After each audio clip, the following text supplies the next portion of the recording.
Welcome guys to Think Global Education Services SAT math class. Guys, the topic for today is very basic, that is exponents.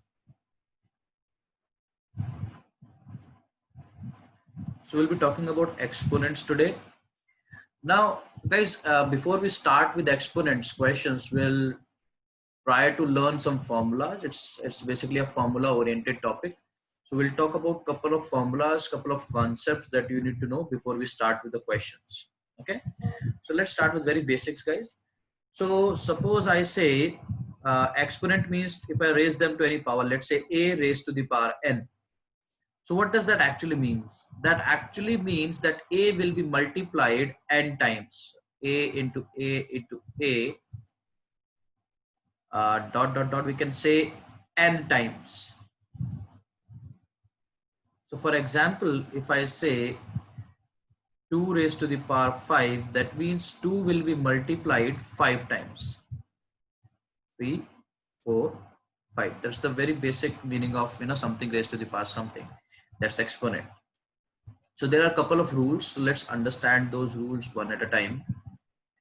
Now when I say if something is a square root, let's say square root of n. So whether you say you just make a sign of a under root, or you can say that's nothing but a square root. So that's the same thing.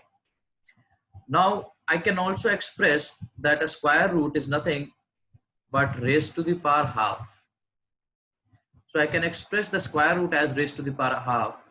Similarly, if I talk about a cube root, I can actually raise to the power 1 by 3 and so on and so forth. So if I say something is a fourth root, I can raise to the power 1 by 4. Right? So these are the basic rules. When we take the square root, cube root, or the fourth root, I can actually raise it to the power 1 by 2, 1 by 3, 1 by 4, so on and so forth. Now moving forward, there are very basic rules that you need to know.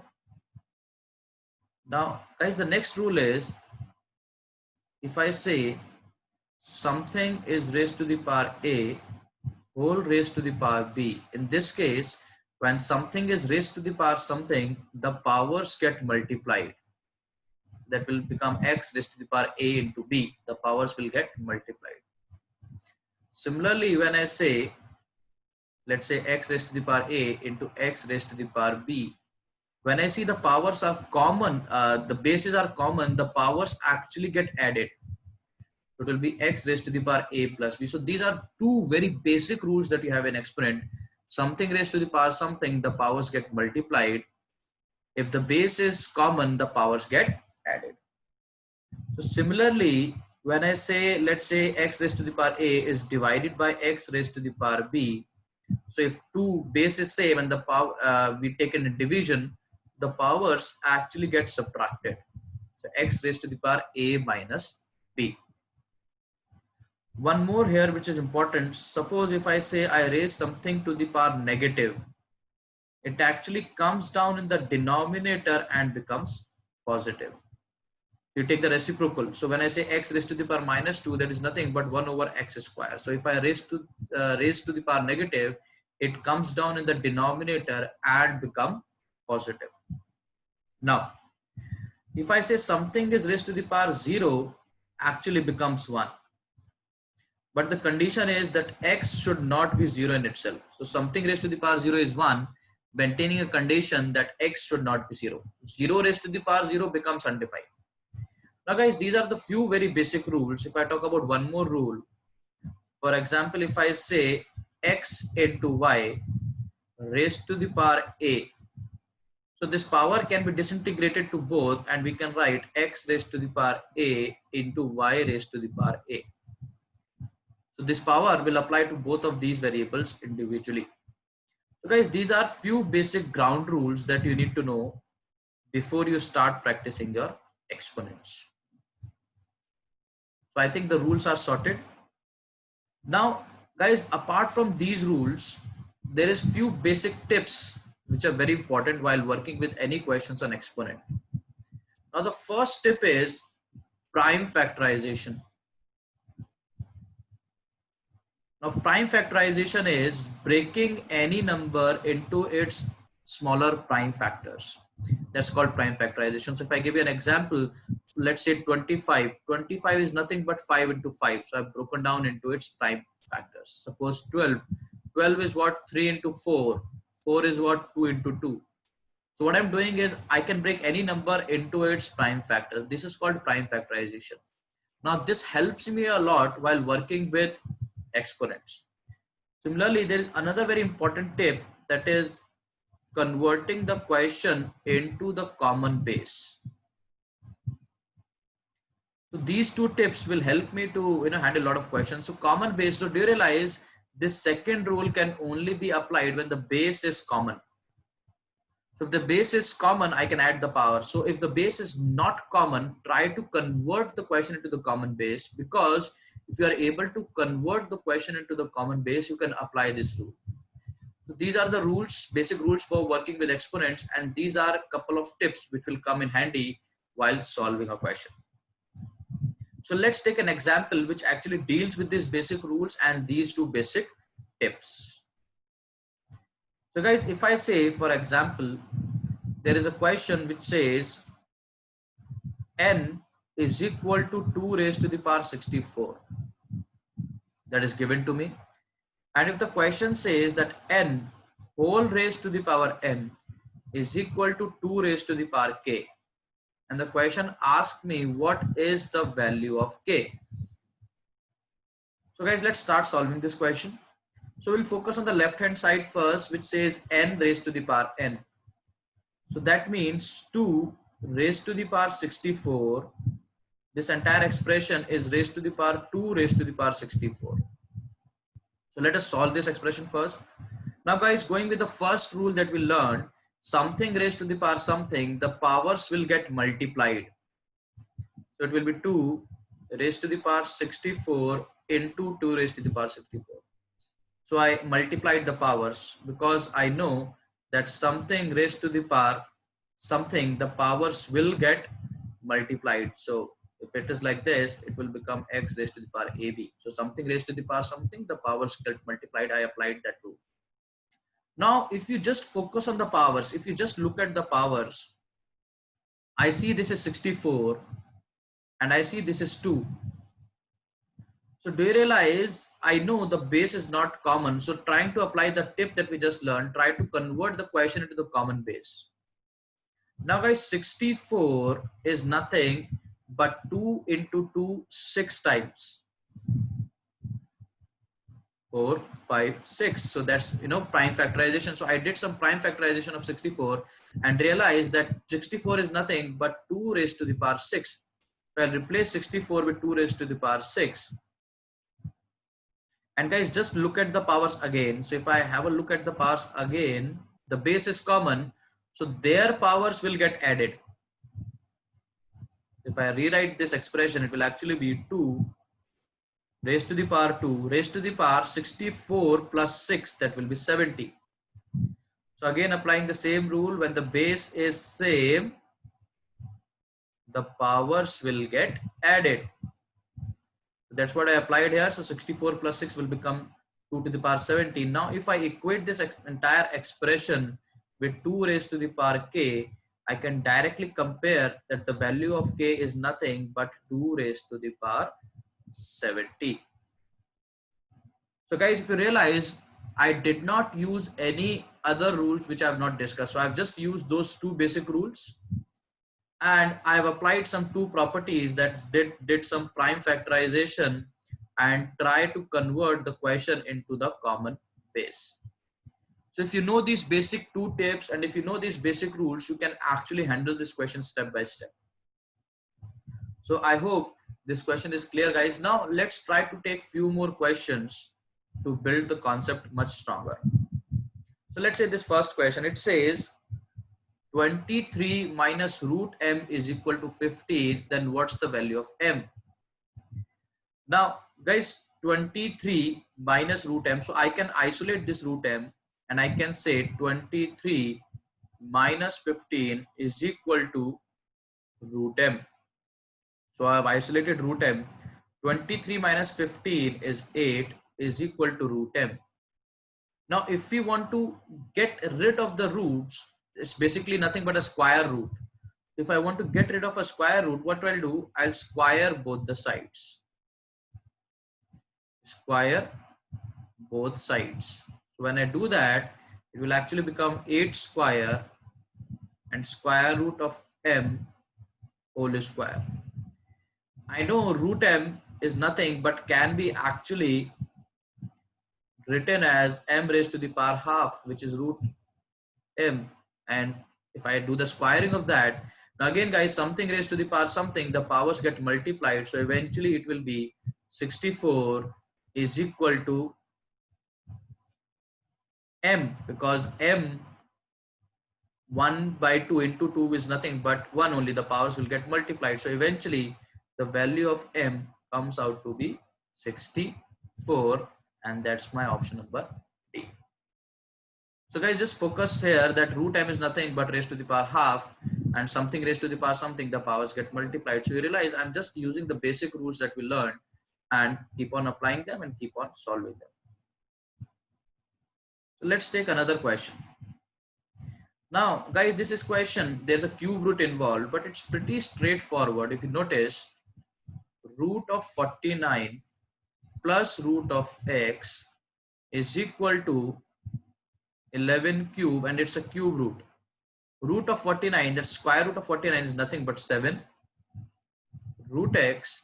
Now if you realize, I can write down, if it's a cube root, I can actually raise it to the power 1 by 3. And when I do that, something raised to the power something, the powers will get multiplied. That is 3 into 1 by 3 is nothing but 11. So from here, it's pretty evident that I will isolate root x, and 11 minus 7, which will be 4. So root x comes out to be 4. And again, I'll do the squaring. So the root and square will cancel out, and 4 square will become 16. So what I did the squaring both sides. You see, it's just that when you have a cube root, it's nothing but raised to the power 1 by 3. Root is nothing but raised to the power 1 by 2. So here also I get the option number as D. I hope this question is clear. So moving forward to the next question. Now here it's a fourth root. Again, I really don't have to worry much. So let's start solving this. This is raised to the power half. So x minus 4 raised to the power half is equal to fourth root. So I can say x plus 81 raised to the power 1 by 4. Now to get rid of this fourth root, let me first do squaring both the sides. Squaring both sides, what will I get? So x minus 4 raised to the power 1 by 2 whole raised to the power 2, x plus 81 raised to the power 1 by 4 whole raised to the power 2. So I did the squaring both the sides.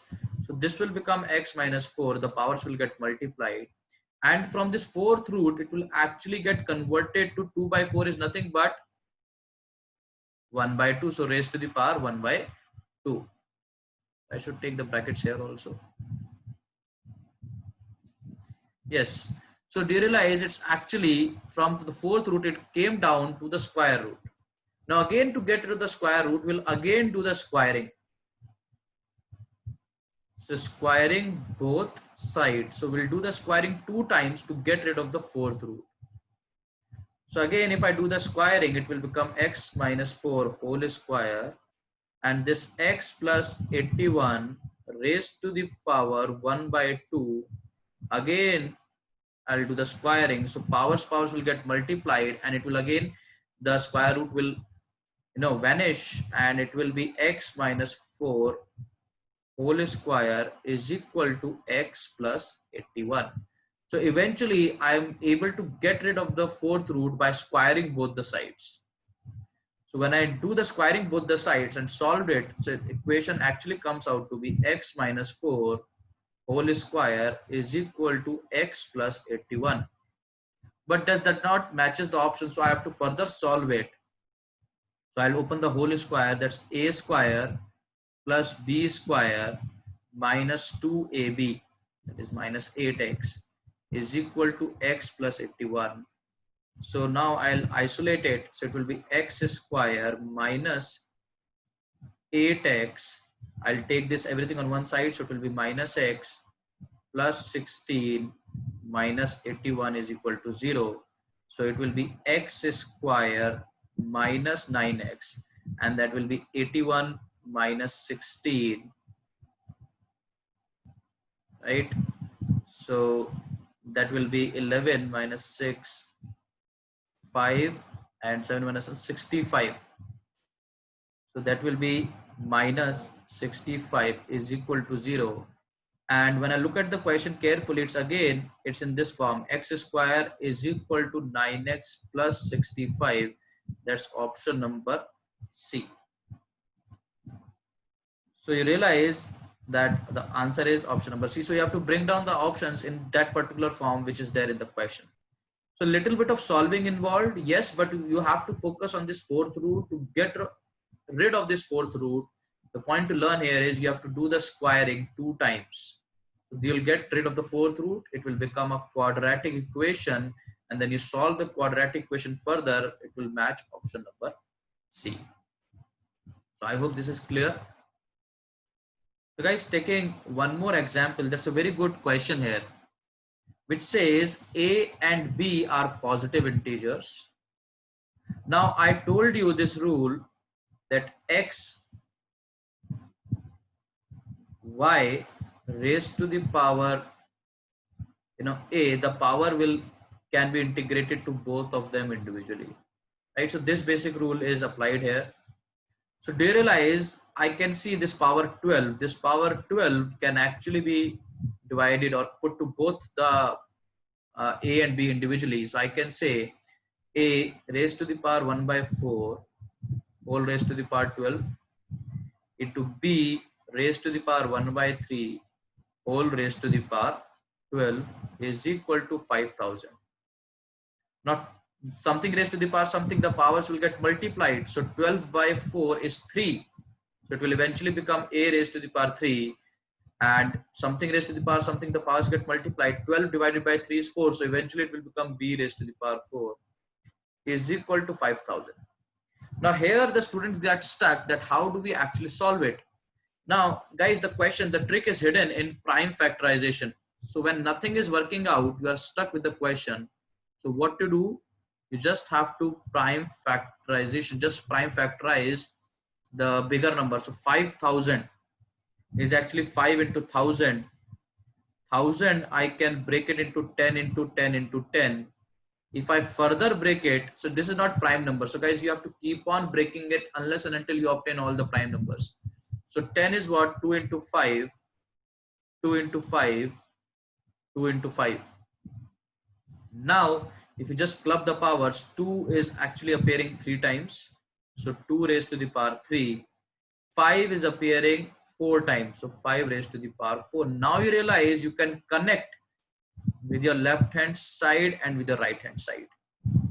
So now if I look at this carefully, I know that a cube is actually equivalent to 2 cube, and b to the power 4 is actually equivalent to 5 to the power 4. And from here, I can directly compare the values and I can say a actually is nothing but 2 and b is nothing but 5. So I have the value of a and b, and the question asks me what is the value of a square b. So I just need a square b. So a square times b is nothing. A is 2, so 2 square 4 and b is 5. So 4 into 5, 20, and that's my answer. You see, so it's a very good question.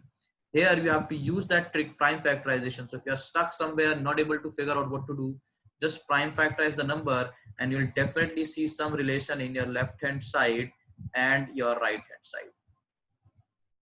So guys, I hope these questions are clear and the rules are clear. So guys, thank you for watching this video. So these are the only things you need to keep in mind. If the rules are sorted, you can handle any questions of exponent in your SAT. Thank you guys for watching the video. Have a good day.